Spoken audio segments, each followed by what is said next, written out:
Good morning. Thank you all for joining us today for this event, Accountability Options for Atrocity Crimes in Sri Lanka, hosted by Pasumai Thaayagam in association with British Tamils Forum, United States Tamil Action Group, and Swiss Tamil Action Group. Before we get started, can I please kindly ask everyone to ensure their phones are on silent or switched off, and only the designated NGO can take pictures. This event is also being live streamed on WebEx. My name is Samila Varatharaj, and I am an elected councillor in the UK and the former Deputy Mayor for the London Borough of Wandsworth. It is my privilege to chair this event today. We have a number of panellists today who will be joining us via video intervention and in person. In March 2021, the Human Rights Council recognised the importance of preserving and analysing evidence relating to violations and abuses of human rights and related crimes in Sri Lanka with a view of advancing accountability through Resolutions 46/1 and 51/1. As a result, the capacity of the Office of the UN High Commissioner for Human Rights was strengthened. For the Tamil victim community, following the investigations by the Sri Lankan Accountability Project, there should be an accountability process. This should be an international criminal prosecution, either through the International Court of Justice, or a special ad hoc tribunal. Why is the victim community asking for an international judicial proceedings? Because the Sri Lankan government has repeatedly shown that it will continue to make false promises to the victim community as well as to the international community, including the UNHRC. This is evident through its many domestically failed commissions, including the Office of Missing Persons, reneging on the commitments of the UNHRC resolutions, and the human rights violations the Sri Lankan government continues to commit, and the human rights violations the Sri Lankan government continues to commit against the majority Tamils in the north and east, including unlawful killings, torture, and other forms of inhumane treatment, enforced disappearances, sexual and gender-based violence, and abductions. The Sri Lankan government uses its military and security forces as a weapon to commit crimes and govern the north and east. 2 weeks ago, on the 23rd of September 2023, it was proven yet again that Sri Lanka's judicial system is corrupt, impartial, and non-independent. Tamil Judge Saravana Raj from the Mullaitivu district resigned from all of his judicial posts and fled Sri Lanka as he faced threats against his life. The Attorney General called Judge Saravana Raj and pressured him to overturn the decision on the case where an ancient Hindu temple was destroyed and in its place a Buddhist temple was built under the false pretext of archaeology discovery. When Tamil Judge Saravana Raj did not overturn his judgment, charges were filed against him and the Sri Lankan military intelligence put him under surveillance. This case proves the lack of judicial independence, ongoing impunity, and undermining the security of Tamil judges in the north and east of the country. It also highlights the proliferation of Buddhist structures in the Tamil homeland to completely eradicate the Tamil culture and identity to create a singular Buddhist-only country. The Sri Lankan judicial system is designed to segregate against the Tamil majority in the north and east. When a judge cannot carry out his duties and faces life threats, and given Sri Lanka's track record of failed commissions, how can this government be trusted with any domestic commissions, such as a Truth and Reconciliation Commission? It will only be added to the long list of failed domestic commissions in Sri Lanka. It is evident any future accountability process should end the long-standing total impunity for past and present crimes. This can only be achieved when the perpetrators of these atrocity crimes are not the ones in charge of these processes. This can only be achieved through an international criminal prosecution. We will now play a video from Stephen Rapp, the former US Ambassador at Large for Global Criminal Justice in the US State Department. Stephen Rapp, former U.S. Ambassador at Large for Global Criminal Justice. I'm sorry that I can't be with you today in Geneva for this important event because of a prior commitment to participate as a board member at a meeting of the Physicians for Human Rights in New York. But I wanted to deliver this video message because it's so important that there be accountability in Sri Lanka preferably, but if not possible there, then elsewhere in third countries or in international bodies for the violations and crimes that have been committed for which there has been to date total impunity. I worked with many Sri Lankans in the international justice arena, both at the Rwanda Tribunal and the Sierra Leone Tribunal, colleagues in prosecution, colleagues among the judges, and grew to respect enormously the contribution that they made and their understanding of a nation's obligations and of the responsibility of governments to prosecute serious violations of human rights. And as ambassador, I was pleased to visit the island twice and engage with victims and survivors and with officials in the hopes that justice would be possible there. And certainly efforts were made in those directions. We know what happened. We have an official inquiry report, frankly accepted by the government in September of 2015, indicating serious crimes committed, certainly on both sides, but very serious crimes on the government side during the conflict with the LTTE, including cold-blooded murder of surrenderees and attacks intentional or disproportionate on civilians, and other crimes that followed amongst those that were detained, that were tortured or sexually violated. These are all allegations, and they deserved full investigation, and they deserved an opportunity for the defense to be heard and for people to be found innocent if there was insufficient proof of guilt. That was promised in 2015, but never delivered. There was hope for all of the pillars of transitional justice, of truth about the missing, of prosecutions of the most significant offenders, of reparations, and of guarantees of non-recurrence. And that, frankly, did not occur. Even when we dealt with the so-called exemplary cases, and these were cases that often had nothing to do with the conflicts, like the kidnapping for ransom and then the torture and murder of 10 or 11 schoolboys. It was done by military officers in a military camp and was being investigated by responsible and honest police investigators. And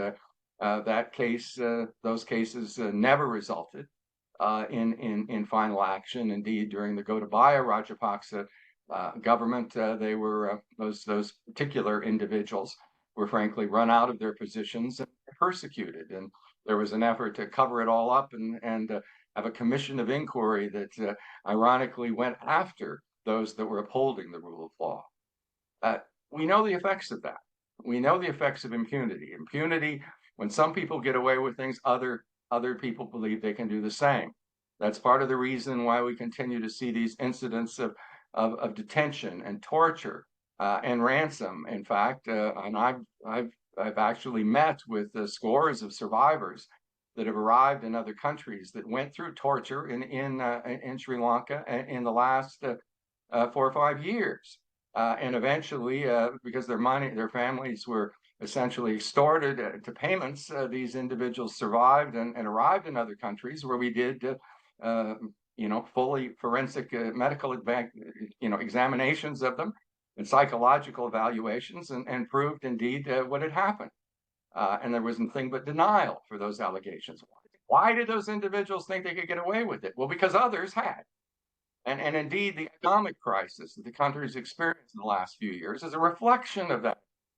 Powerful people thinking they can borrow billions for vanity projects and for their own political preservation, maintain that power, and at the cost of the people, which eventually results in the transition that we now have, but sadly not the justice that the people deserve. Knowing Sri Lanka as I do, and knowing Sri Lankans of all ethnicities and all religions as I do, there's no reason why this country can't confront its past and have a strong and prosperous future where the rights of all are protected. But if that doesn't happen on the island, those of us that are friends of Sri Lankans will work and need to work continuously on the outside with the victims and survivors and with others to build the evidence, to preserve it, ideally in structures like this rather underfunded Sierra Leone Accountability Project in the Office of the High Commissioner for Human Rights, And that evidence will come forward. The truth will come out. There will be cases like the ones we've done for Syrian torture. Colonel convicted for life and sentenced recently in Germany out of Syria. The individuals responsible for these crimes will never be able to step outside the island without fear that they'll be prosecuted. And what's the answer? What's the best answer is frankly to confront the need for justice domestically and help this country build itself to the proud and successful country that it can be. I hope that as the Geneva deliberations continue and as the resolution and the remandating of the Sierra Leone or the Sri Lankan accountability project comes before the council again, that it's renewed. And it's not for any desire on the part of all those of us that are outside of the country to make decisions for people of Sri Lanka. But we know, as my colleagues who are Sri Lankan knew, who dealt with issues like those in Sierra Leone and Rwanda, Yugoslavia, and elsewhere, that unless justice is done for the victims and survivors, unless the truth comes out, unless some of that injury is repaired, the society is and it is harmed in all its communities that in the days and the months and the years ahead. So I promise, and I know with a lot of those that are with me in this room, to continue to work with Sri Lankans for justice and accountability, because it's so important to the success of the country and all its people, and to Sri Lanka being the appropriate leader of the international community that it has been and should be and will be. Thank you very much. We would like to thank Stephen Rapp for sending us this video as he couldn't make it here today. We'll next be playing a very short clip from the President of Sri Lanka, Ranil Wickremesinghe, as he was doing an interview with DW News.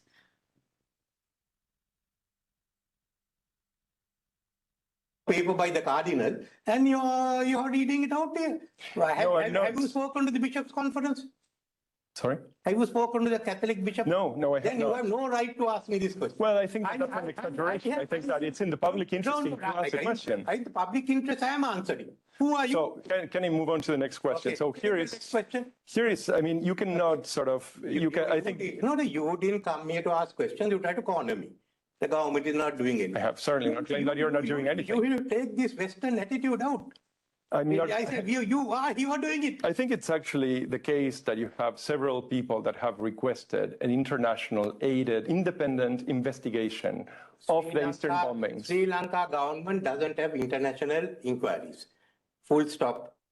A few people may have asked, but Parliament doesn't. And there is, I forgot to tell you, the FBI report, which said that no one outside was involved. We had the FBI, we had the British police, we had the Australians, we had the Indians, we had the Chinese, all there, and the Pakistanis. You do realize that this makes it look like you're paying lip service to the question of accountability. I'm not saying that you are. I am not saying that. No, sorry.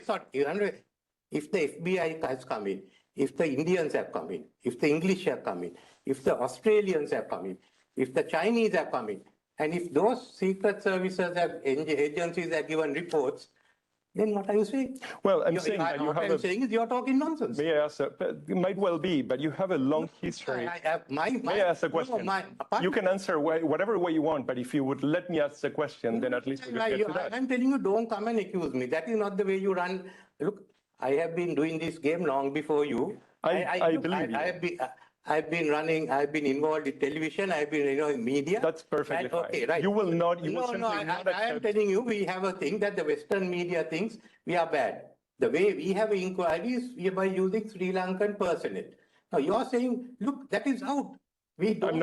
I don't. It is out. We will not have international inquiries on it. I've done nothing. I'm not involved in it. I'm trying to resolve it. And then you take a piece of paper by the cardinal and you're reading it out there. Have you spoken to the Bishops' Conference?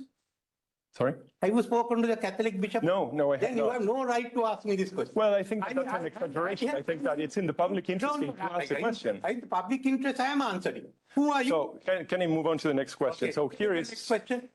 I mean, you cannot sort of, I think. No, you didn't come here to ask questions. You try to corner me. The government is not doing anything. I have certainly not claimed that you're not doing anything. You will take this Western attitude out. Catholic bishop. No. Sorry that it was replaying again. But in 2015, Ranil was the Prime Minister of Sri Lanka and he co-sponsored the UNHRC resolution. But once he became president, he fully rejected the resolutions. The international community must not fall prey to the blatant lies and deception of Ranil and successive Sri Lankan presidents. The government is clearly buying and wasting the time of the international community in the hopes they will stop intervening. Along with other Sri Lankan leaders, Ranil has publicly stated he will not bring war heroes to court. These individuals he calls war heroes are perpetrators of war crimes and atrocity crimes. What truth-seeking mechanism can possibly come from any future domestic processes when perpetrators cannot be investigated? We will now play a clip from Dr. Beth Van Schaack, U.S. Ambassador at Large for Global Criminal Justice in the U.S. State Department. Good morning, and thank you so much for inviting me to make a few remarks at your event at Human Rights in Sri Lanka at the Human Rights Council. I'm tuning in from Australia, and I'm very sorry I can't join you in person.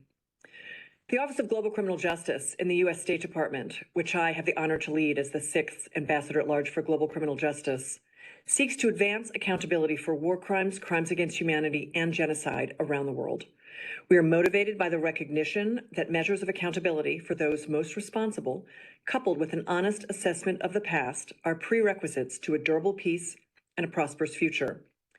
Comprehensive transitional justice programs must include a justice component, but also engage in truth-telling, reparation, memorialization, institutional reforms, and other guarantees of non-recurrence. I know that this is your collective hope for Sri Lanka. It is the hope of my office as well, as we support the U.S. mission here in Geneva as a member of the core group on human rights and the Human Rights Council's resolution on Sri Lanka. I know that you have been waiting years, indeed decades, for justice processes to begin in earnest and to produce meaningful results. There was that period of hope following Sri Lanka's consent and co-sponsorship of a comprehensive transitional justice agenda in the 2015 resolution. This, however, has been followed by successive disappointments. After so many years, one could reasonably wonder whether the government of Sri Lanka is primarily interested in instrumentalizing transitional justice measures as a way to protect impunity, rather than to pursue truth and justice in a credible, meaningful, and sincere manner. Indeed, Sri Lanka remains on the Human Rights Council agenda precisely because of the failure over many years to address the abuses of the past and to ensure that those abuses do not go unpunished. These are abuses that the United Nations itself has said may amount to war crimes and crimes against humanity. We consistently message to the government of Sri Lanka the importance of having inclusive and credible transitional justice measures to address human rights abuses.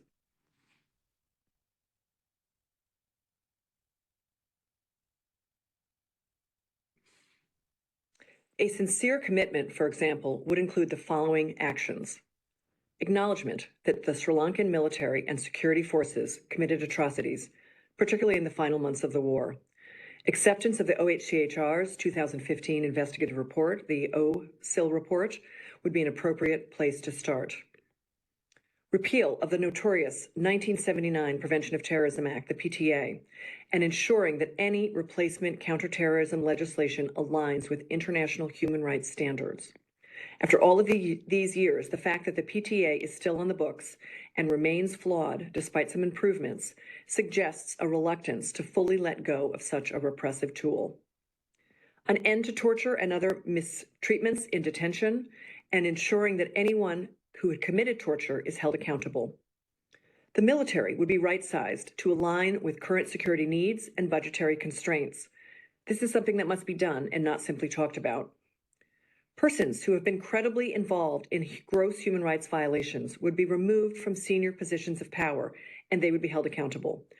As we near the end of 2023, impunity for gross human rights violations, including with respect to very well-researched emblematic cases, remains the norm in Sri Lanka.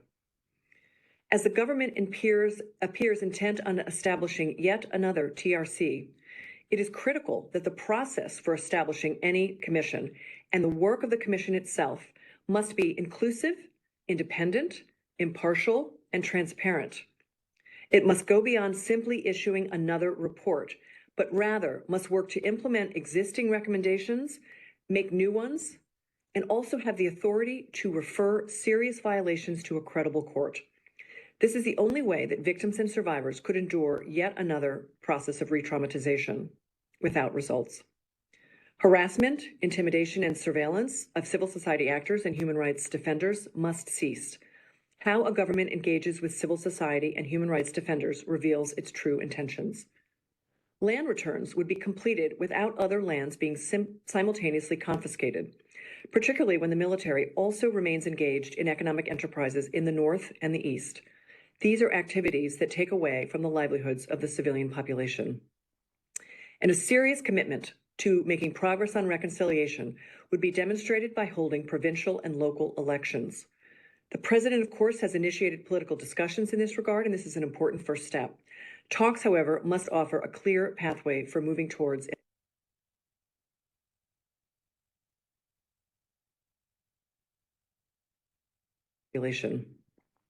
and a serious commitment to making progress on reconciliation would be demonstrated by holding provincial and local elections. The president, of course, has initiated political discussions in this regard, and this is an important first step. Talks, however, must offer a clear pathway for moving towards implementation. Ultimately, it is actions and not words that demonstrate serious commitment. To date, the government actions so far have been minimal, incremental, ineffective. They are suggesting a lack of genuine, credible, and a meaningful pursuit of justice, accountability, and reconciliation. Therefore, you are within your rights to bring your human rights concerns and grievances to the Human Rights Council here in Geneva, to member states, and to the government. The government deserves to hear your enduring care and concern for your beloved homeland. In the absence of credible domestic justice processes, the options elaborated by the HRC resolution remain the most viable pathways to justice and accountability. This includes universal jurisdiction where applicable, sanctions and visa bans to support truth-telling, accountability, and to recognize harm to victims and survivors, and continued support for the United Nations Sri Lanka Accountability Project. This panel may also wish to discuss ways to strengthen the resolution and to seek better compliance with international human rights treaty obligations. Though worthy of consideration, the prospects for other judicial pathways, however, remain remote and challenging. Thank you so much for including me in your event. I hope you have a productive afternoon, and I wish you all the best. Thank you. We're very grateful for Dr. Beth for sending us this video as she wasn't able to make it today. We will now play our final video intervention from Pasumai Thaayagam, the NGO, Dr. Anbumani Ramadas. He's a member of parliament in India and the former Union Minister for Health and Family Welfare. On behalf of Pasumai Thaayagam, I'm very happy to have the opportunity to address the urgent and important topic of accountability in Sri Lanka. I am Dr. Anbumani Ramadas, Member of Parliament, Rajya Sabha, India, and former Union Minister for Health and Family Welfare, Government of India, representing more than 78 million Tamil people living in Tamil Nadu, India. The Tamil people of Sri Lanka have been victim to racism, discrimination, and other forms of intolerance for decades. Tens of thousands have been killed and many continue to be oppressed. As Tamils, this long history of racism, discrimination, and violence is painful and requires action from all. As neighbors of the island of Sri Lanka, we know that without substantial and fundamental reform to address the problems of Tamils, Sri Lanka will not achieve stability and prosperity. Without accountability, this fundamental reform and healing is not possible. We urge member states to implement the High Commissioner's call for justice for the first mass atrocity crimes of the 21st century committed by the Sri Lankan government against the Tamils, by pursuing all avenues to end impunity and cycles of violence, using the evidence being compiled by the OHCHR's Sri Lanka Accountability Project, including through 1. Sanctions, 2. Civil, criminal, and universal jurisdiction cases in their own courts, 3. Referral to existing courts of international justice, and 4. Creation of an international criminal justice mechanism specifically focused on Sri Lanka. We also urge member states to strengthen the OHCHR evidence collection and recommendation mechanism by maintaining and strengthening the competent team assembled by the Accountability Project, using the evidence collected for strong cases in all possible legal areas, assuring that the mechanism includes evidence of all crimes uncovered, including war crimes, crimes against humanity and genocide, including what the 2015 OISL report noted as widespread and systematic crimes by the state against the Tamil population. To take action against anti-Tamil racism, which is happening right now in Sri Lanka, we urge member states to prevent the demographic change ongoing in areas of historic Tamil habitation through signalization and destruction of Hindu temples with government acquiescence. Bring Sri Lanka before the ICC, the ICJ, and other international mechanisms through the United Nations General Assembly. Thank you for your kind attention and your commitment for justice and early action.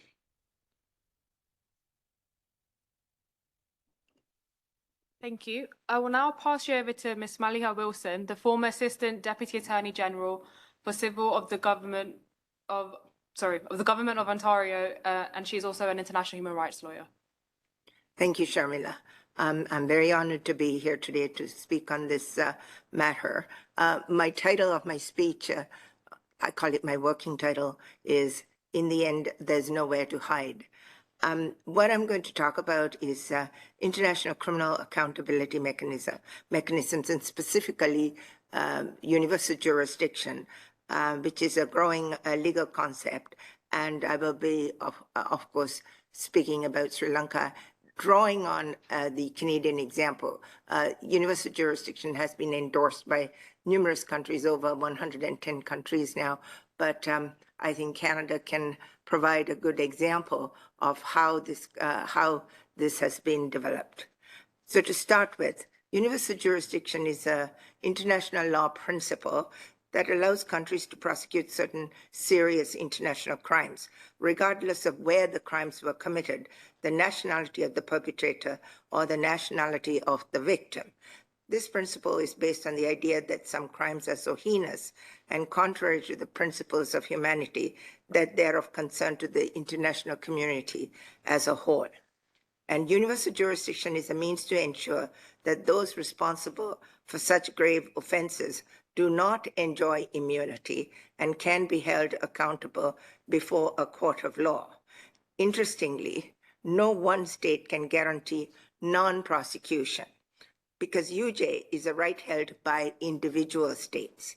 Universal jurisdiction allows disinterested third-party states to prosecute precisely because they are less likely to cut self-interested deals. And that is the whole problem about, oh, let us manage our own problems, because there is no guarantee that there won't be self-interested deals if the perpetrators are in charge of the investigation and prosecution.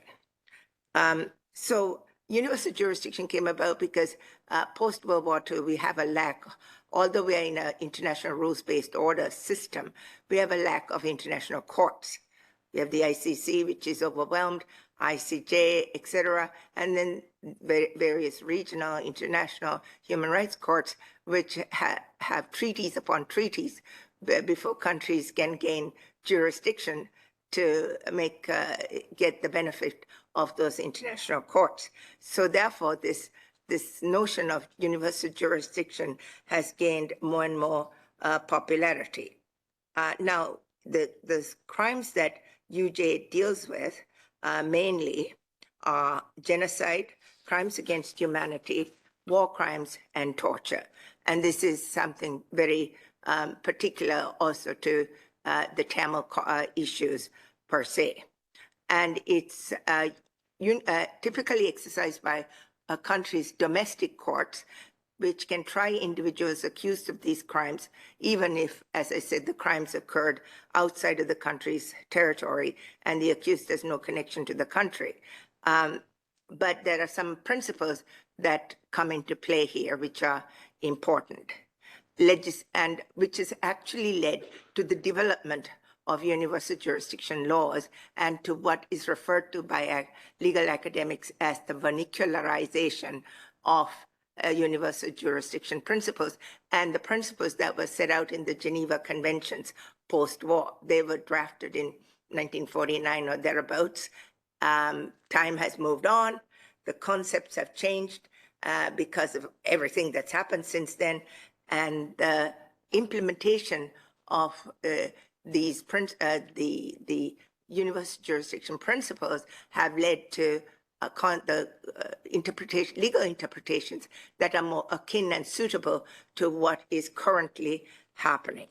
So it starts with legislation. Most countries have to pass legislation to implement these treaties that embed universal principle concepts. The second principle of complementarity, the International Criminal Court established by the Rome Statute operates on the principle of complementarity, meaning that it takes precedence over national prosecutions. Therefore, countries often defer to the jurisprudence of the ICC, but they are not, it's not a stare decisis case, so there is room for movement and growth of the law. Sovereign immunity, countries, it's the basic principle that countries have sovereign immunity, but there is a concept that international law can override sovereign immunity in the case of crimes that are of such grave consequence. And procedural and evidentiary standards. Crimes such as genocide are difficult and complex to prove, but given all what has happened since 1949, various techniques have been developed in order to induce evidence. What is the right kind of evidence that needs to be induced?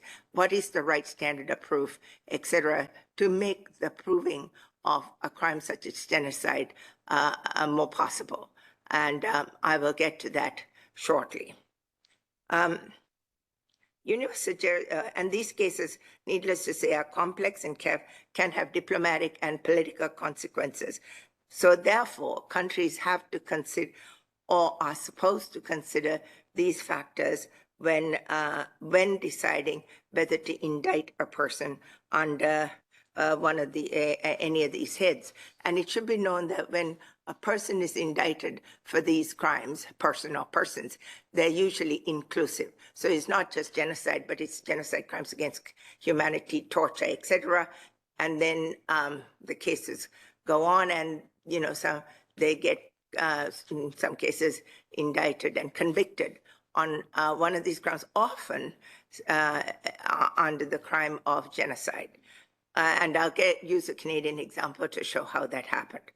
So when we get to Sri Lanka, you've heard from all of the speakers that went before me that there has been no accountability. There has been total impunity, and there is no remorse. And there have been many commissions and attempts at truth and reconciliation, some could say since independence, but nothing has moved forward. And as Ambassador Rapp said, the main reason seems to be there's no impunity, or there is impunity. So why should there be remorse, and why should there be any movement forward? Because there's nothing to stop the behavior. And that has been because there hasn't really been, until recently, and the UNHRC, proper accountability mechanisms to date. So what is one of the tools to deal with this? We can wait for international courts and so on, but if you look at Canada, it's a good example for what happened in Canada. So Canada wanted to hold perpetrators of these heinous crimes accountable. And it started with a case called Finta in the 1960s. And there was an amendment to the Canadian Criminal Code to make these international crimes applicable in Canada. So Mr. Finta, he was of Hungarian origin, and he was a Nazi and had, done awful things. He was indicted, and there was a trial. And unfortunately, the prosecution lost the trial because of the evidentiary burden that it had to bear based on the criminal code amendments that were not sufficiently strong to be able for a prosecution to sufficiently prosecute crimes such as these. And these are very specialized crimes. You have to understand they're different from the regular crimes that Crown attorneys prosecute. So then there's a period where Canada did, contemplated what to do. And in 2000, Canada implemented the Crimes Against Humanity and War Crimes Act. And this is an act which respecting genocide, crimes against humanity, and war crimes to implement the Rome Statute of the International Criminal Code. And the legislation empowers Canadian courts to prosecute individuals for war crimes, crimes against humanity, and genocide, regardless of where these crimes occurred or the nationality of the accused. Now, it's not as simple as all of that, so I should just, there's more to come on this, but, and I'll get to that in a minute, but Canada is an example of what we call the verticalization of these big international treaties. So there's 3 crimes: genocide, a crime against humanity, or war crimes. And the act goes on to deal with the responsibility also by military commanders for breach of responsibility by a superior, so that the excuse which was used in the Finta case that I was just following orders is no longer available. And it also includes conspiracy to commit, or it includes accessories and so on. And all of these people are guilty of an indictable criminal offense. And the punishment is life imprisonment for an intentional killing, which is 25 years in life, no parole. Now, this is the trick, the jurisdiction. So how does a Canadian domestic court get jurisdiction? So there are a number of ways. The person was a Canadian citizen, so that's an easy one. The person was a citizen of a state that was engaged in an armed conflict against Canada or was employed in a civilian or military capacity by such a state. The victim of the alleged offense was a Canadian citizen, or the victim was part of this armed conflict. And the last one, which is the most important one, after the time the offense is alleged to have been committed, the person is present in Canada. So that is the one that catches and has caught a number of people in the past. So, and I'll talk about an example of a person who was caught, and then an example of an administrative process that can happen where countries don't want to actually catch the person, but use other mechanisms. But what UJ does, and with the Canadian example of implementation by legislation shows, is that you can have a number of countries implementing legislation that incorporate these concepts. They are slightly different from each other. The Canadian one is not similar to the French one, is not similar to the Argentinian one. So there are a number of options for victim groups to look at in terms of getting criminal accountability for these people who commit genocide. Now, and if you look at the Canadian legislation, there is a slight difference in terms of the definition of genocide, is that it's not confined to a group, and it's defined as killing members of the group, causing serious bodily or mental harm to members of the group, deliberately inflicting on the group conditions of life calculated to bring about his physical destruction in whole or in part, and imposing measures intended to prevent birth within the group and forcibly transferring children of the group to another group. And the Canadian Act differs in terms of proving genocide. For example, in Canada, the crime of genocide can be committed by omission, as opposed to there being a specific act. So the evidentiary standard can change, and is in fact less. As defined by the case law, the court has held that proof of genocide occurred is not required. The prosecution does not have to prove the direct causal link between the incitement and the actual acts of violence, because of the offense of direct and public incitement to genocide is of an inchoate nature. But there has to be proof that there was a call to genocide. But there is a slight and a nuanced difference in terms of the level of proof required. So all of this came about because of the crushing defeat that the Canadian prosecution suffered in the Finta case. And we move on after the implementation of this act to, and I'm going to mispronounce the name, so excuse me, Desiree Munyeweza, which is a case that he was one of the people accused of genocide in the Rwandan genocide, where this case, he was indicted for genocide, and there was a criminal prosecution, and the criminal mechanism was used. Okay, and the court in the end found him guilty of genocide, 7 counts of genocide, crimes against humanity, and war crimes, and he was jailed for 25 years. Now, what in practice happens subsequent to that case? There have been other cases in Canada, a lot of jurisprudence on these concepts, but they have been what we call in the administrative stream, because people have been denied entry into the country because they're suspected genocide actors.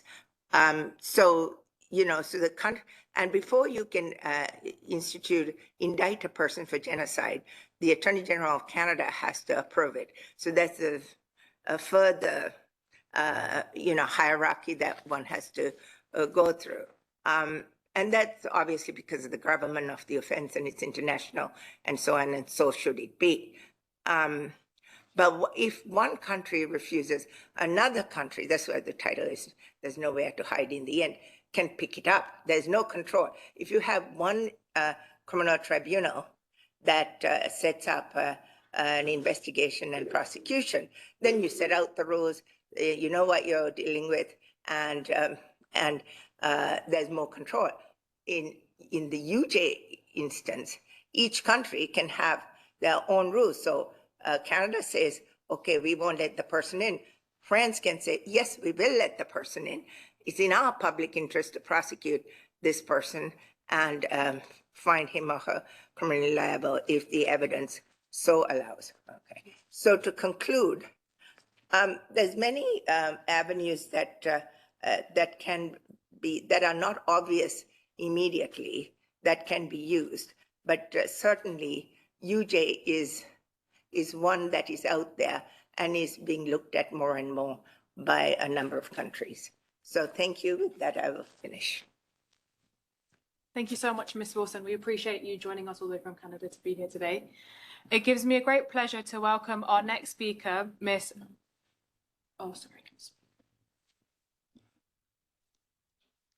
It gives me great pleasure to welcome our next speaker, Ms. Anna Marie Devereux, the Head Legal Officer from the Sri Lanka Accountability Project. Thank you for being with us today. Good morning, and firstly, thank you for the invitation to be here this morning and to share with you a little bit more about the work of the OHCHR Sri Lanka Accountability Project. What I'd like to do during this presentation is to address 3 items in particular, starting with the mandate of our project, secondly, the main pillars of our work and our progress to date, and thirdly, to talk about points of engagement with civil society.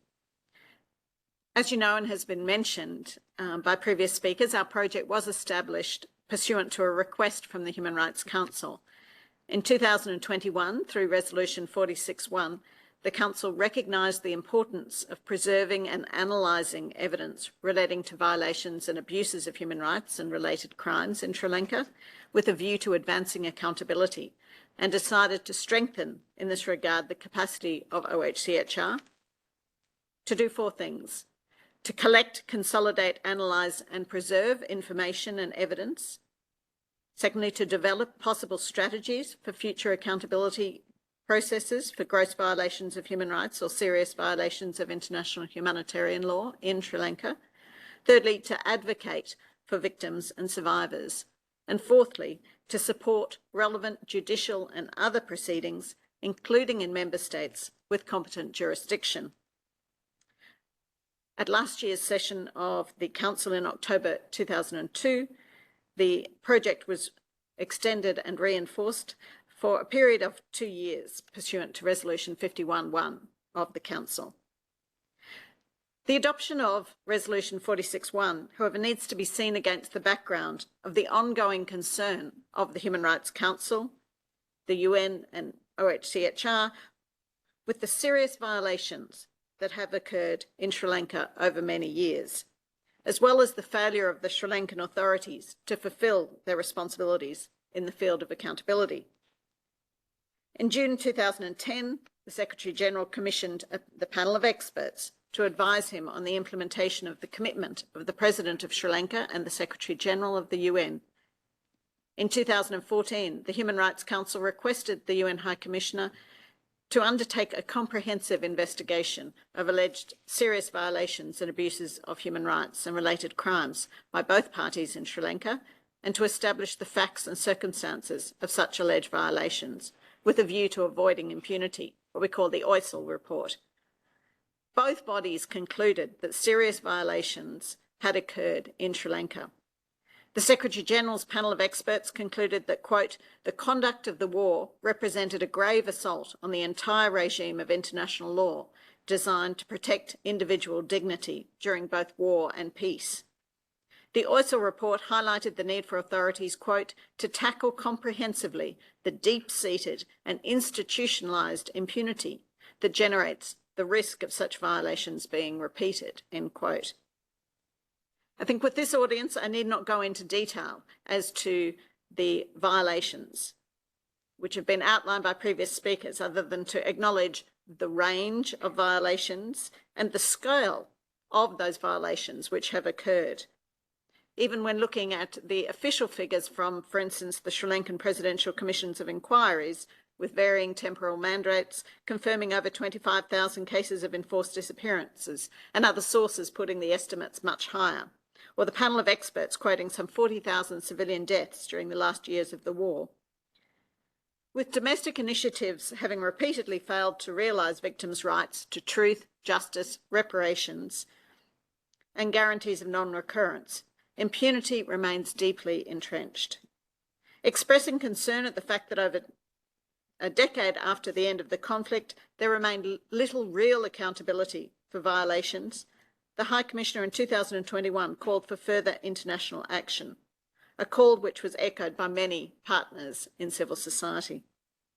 The result was the Human Rights Council's passing of Resolution 46.1, and then the OHCHR Sri Lanka Accountability Project was born. I should say at the outset, as is obvious from our name, we are a project within OHCHR. We are not an independent mechanism in the nature of the AAAM for Syria or the IIM for Myanmar, nor are we either a prosecutorial authority or a court.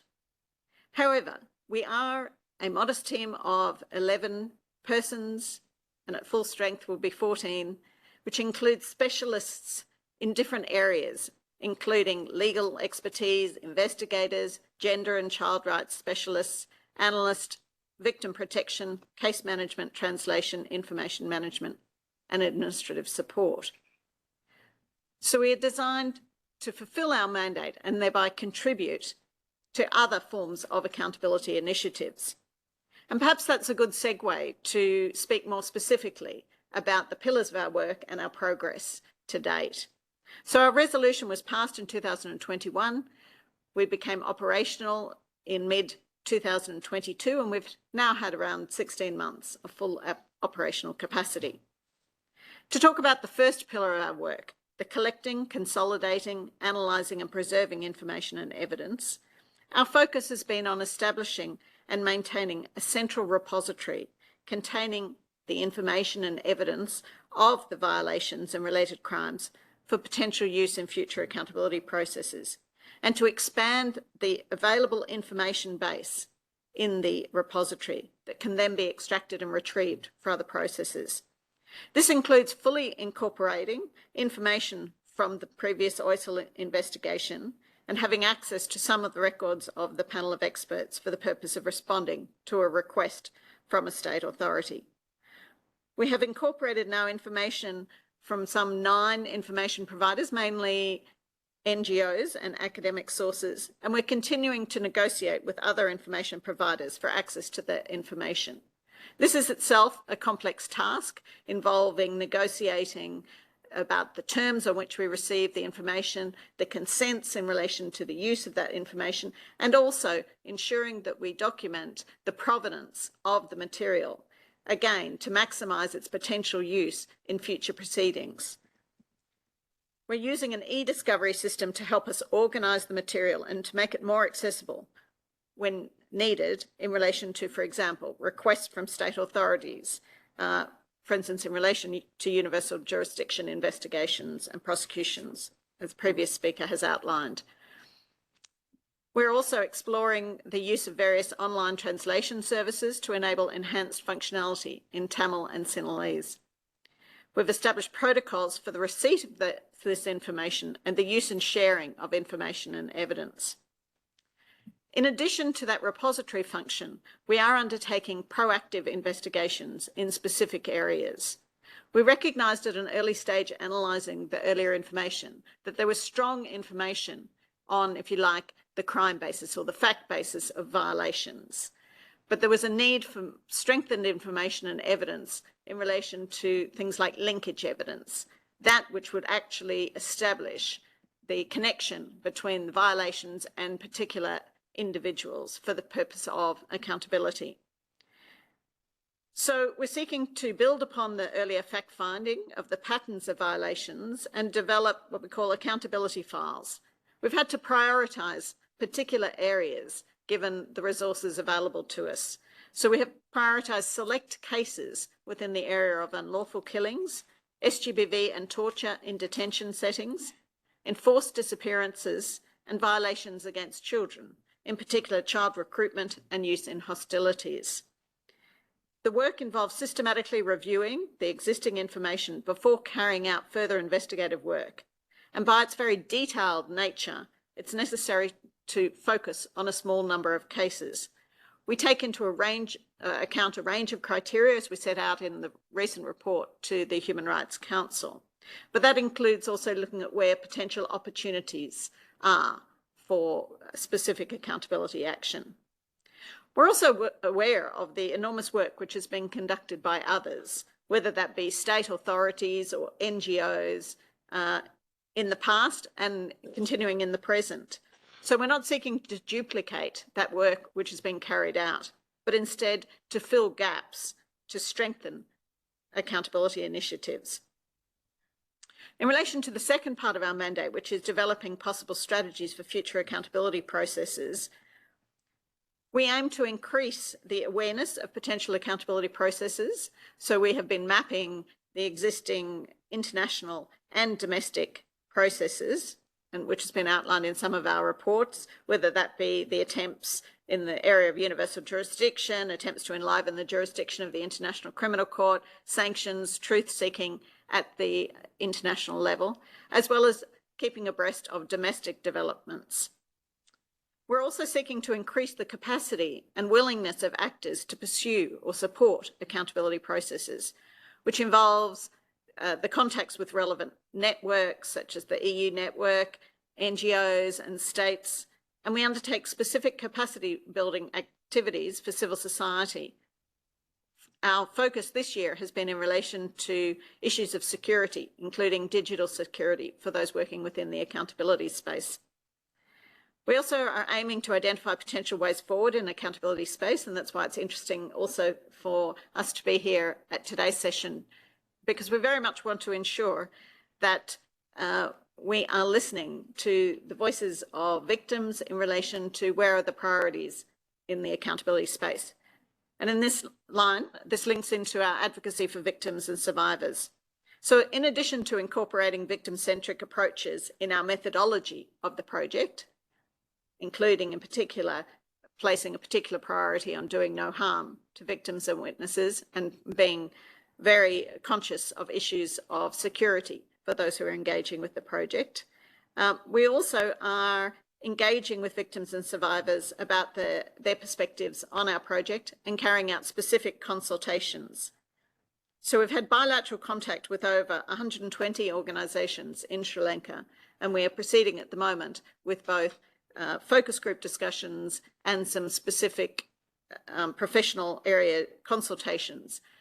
We're focusing at this moment particularly in issues of enforced disappearances in those consultations, but we'll seek to broaden those consultations in the future time. In relation to the supporting relevant judicial and other proceedings, we are providing substantive assistance in terms of information and evidence to support judicial or other proceedings. As noted in our recent report to the Human Rights Council, encouragingly, we have seen some growth in the number of states who are opening or continuing or reopening investigations in relation to individuals believed to be responsible for violations in Sri Lanka. So we are responding at the moment to requests in relation to 10 named individuals from several states. We do, in considering when we get a request from a state, we have to consider a number of considerations. First and foremost, we have to check whether OHCHR has informed consent to share from the source of that information and evidence. Even where that consent is given, we carry out a risk assessment in relation to sharing of the information to ensure that such sharing is not contraindicated by the risk assessment. And thirdly, we consider whether the information or evidence would be used in a manner inconsistent with human rights. This covers, for instance, issues around things like concerns about fair trial processes, witness protection, the use of the death penalty, etc., are all taken into account in relation to providing information and evidence to authorities. A copy of our terms of reference is also in English, Tamil and Sinhalese. I've popped copies at the back of the room, which also provides further elaboration of how we go about this important work, particularly in relation to both the collection, consolidation, analysis and preservation of information and evidence, and the providing support to other proceedings. Perhaps to just complete this segment in terms of how we carry out this work. Of course, the project has been clear that it will act with impartiality in considering violations and abuses by all parties against any victim in Sri Lanka. So it discharges its mandate, including the mandate to advocate for victims and survivors, with an emphasis on the importance of a comprehensive approach to dealing with the past, incorporating both judicial and non-judicial processes to ensure the rights of victims to justice, truth and reparations and the non-recurrence of violations. In its activities, the project integrates gender perspectives and considerations, as well as approaches aimed at ensuring the protection of children and their best interests. Can you stop now? I know, but if nobody else is going to do it, I will. Okay? Okay, thank you. No?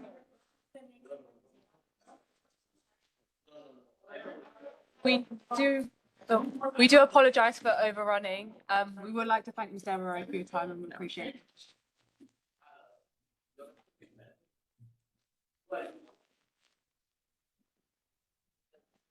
Really sorry about that. No, that's fine.